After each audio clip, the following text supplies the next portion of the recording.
നിയമസഭയിൽ സർക്കാരിനെതിരെ നിലപാട് കടുപ്പിക്കാൻ പ്രതിപക്ഷം. ഗോവിന്ദച്ചാമിയുടെ ജയിൽ ചാട്ടവും ശബരിമല യുവതീ പ്രവേശന പ്രതിഷേധത്തിലെടുത്ത കേസുകളും ഉന്നയിക്കും. PSC നിയമഭേദഗതി ഉൾപ്പെടെയുള്ള 3 ബില്ലുകൾ സഭയിൽ സർക്കാർ അവതരിപ്പിക്കും. റോഷിബാലാണ് വിശദാംശങ്ങളുമായി ചേരുന്നത്. റോഷിബാൽ, സഭയിൽ ഇന്ന് നടക്കുന്ന കാര്യങ്ങൾ എന്തൊക്കെയാണ്? സഭാ നടപടികൾ ഏതൊക്കെ രീതിയിലാണ്?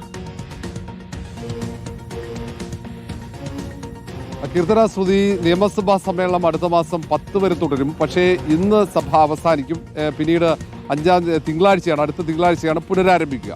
അതുകൊണ്ട് തന്നെ വരും ദിവസങ്ങളിൽ നിയമസഭയിൽ സർക്കാരിനെതിരെ ആഞ്ഞടിക്കാനുള്ള തീരുമാനമാണ് പ്രതിപക്ഷം എടുത്തത്. ഇന്നലെ കോൺഗ്രസ് പാർലമെന്ററി പാർട്ടി യോഗം ചേർന്നതാണ്.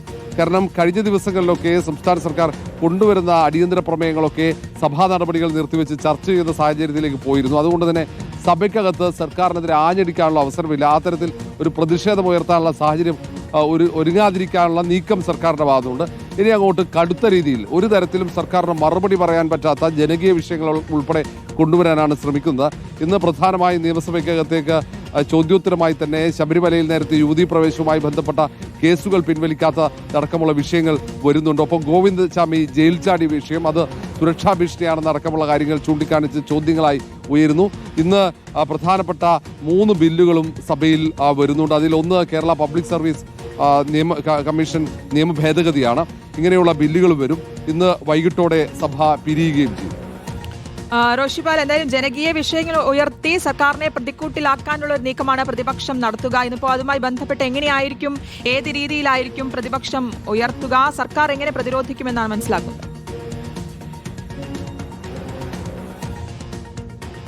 ശ്രുതി, കഴിഞ്ഞ ദിവസങ്ങളിലൊക്കെ സഭാ സമ്മേളനം തുടങ്ങിയ മുതൽ തന്നെ പ്രധാനപ്പെട്ട വിഷയങ്ങൾ സർക്കാരിനെ പ്രതിക്കൂട്ടിലാക്കാൻ ഉദ്ദേശിച്ച് പ്രതിപക്ഷം കൊണ്ടുവന്നതാണ്. പക്ഷേ അതൊക്കെ ചർച്ചയാക്കി മാറ്റാനാണ് സർക്കാർ ശ്രമിച്ചത്. കാരണം നിയമസഭയ്ക്കകത്ത് വരുന്ന വിഷയങ്ങൾ പരമാവധി ചർച്ച ചെയ്ത് സർക്കാരിന്റെ നിലപാട് ജനങ്ങളിൽ എത്തിക്കാനുള്ള ഒരു അവസരമായി കണ്ടുകൊണ്ടാണ് സർക്കാരിൻ്റെ ഓരോ നീക്കങ്ങളും നടക്കുന്നത്. പക്ഷേ അതത്ര പ്രതിപക്ഷത്തിന് ഗുണകരമല്ല എന്ന വിലയിരുത്തലാണുള്ളത്. നിയമസഭയിൽ ഒന്നുകൂടി സർക്കാരിനെതിരെ ആഞ്ഞടിക്കാനുള്ള നിർദ്ദേശം കോൺഗ്രസ് നേതൃത്വം തന്നെ നൽകി. അതിൻ്റെ അടിസ്ഥാനത്തിലാണ് പാർലമെന്ററി പാർട്ടി യോഗം ചേർന്ന് അങ്ങനെ ഒരു തീരുമാനമെടുക്കുന്നത്. അതേസമയം സർക്കാർ എത്ര ആരോപണങ്ങൾ ഉന്നയിച്ചാലും അതിന് കൃത്യമായ മറുപടി നൽകാൻ തയ്യാറെടുത്ത് തന്നെയാണ് മന്ത്രിമാർ വന്നിരിക്കുന്നത്. എല്ലാ ആരോപണങ്ങൾക്കും മറുപടി, ഏത് ചോദ്യങ്ങൾക്കും മറുപടി എന്നത് തന്നെയാണ് സർക്കാരിൻ്റെ നിലപാട്. കൃത്യമായി ഇന്നലെ തന്നെ സംസ്ഥാനത്തെ സാമ്പത്തിക പ്രതിസന്ധി ചർച്ച ചെയ്യുമ്പോൾ തന്നെ അത് ചർച്ചയാക്കുകയും അവിടെ സംസ്ഥാനത്ത് സാമ്പത്തിക പ്രതിസന്ധി ഇല്ല എന്ന വാദം അത് അംഗീകരിക്കുന്ന രീതിയിലേക്ക് ചർച്ചകൾ കൊണ്ടുപോകാനാണ് സർക്കാർ ശ്രമിച്ചത്. അതേസമയം ആ തരത്തിൽ തന്നെയായിരിക്കും ഇന്നും അടിയന്തര പ്രമേയത്തിന് നോട്ടീസ് നൽകിയിട്ടുണ്ടെങ്കിൽ ആ ചർച്ചകൾ കൊണ്ടുപോകാൻ സർക്കാർ ശ്രമിക്കുക.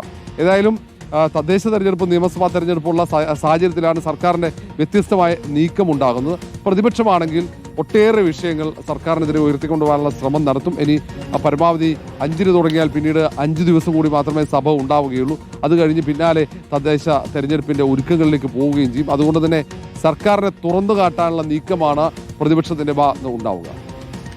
ശരി, റോഷിബാലാണ് വിശദമായ വിവരങ്ങൾ നൽകിയത്.